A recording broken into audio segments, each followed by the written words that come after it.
आज खूपच जास्त कंटाळा आला होता. असं वाटत होतं की स्वयंपाकच नाही बनवावं.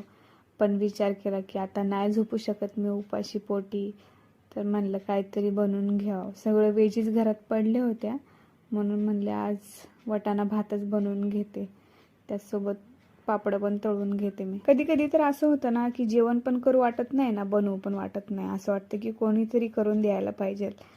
तर असं कोणी करून देणार नाही आपल्याला, आपल्यालाच बनवायला लागलं. म्हणून बनवून घेतले पटापट. वाटाणा भात तर बनवून घेतला, पण मला प्रश्न पडला होता की आता हा दोघं खातील की नाही खातील म्हणून. कारण हे दोघांचे नखरेले असतात. मी कसं बसं खाऊन घेईल, पण ते दोघं म्हणतील की मी नाही खाणार, तू नाही खाणार. मग आता बनवलाय आणि त्यांना सांगितलं नाही की मी वाटाणा भात बनवलाय. तुम्ही कसं बनवताय वाटाणा भात मला नक्की कमेंटमध्ये सांगा. आणि व्हिडिओ कसा वाटला ते पण सांगा. आणि लाईक करायला विसरू नका. भेटूया नेक्स्ट ब्लॉगमध्ये. कसा वाटला तुम्हाला माझा हा व्हिडिओ नक्की कमेंट करून सांगा. भेटूया नेक्स्ट ब्लॉगमध्ये. Bye bye.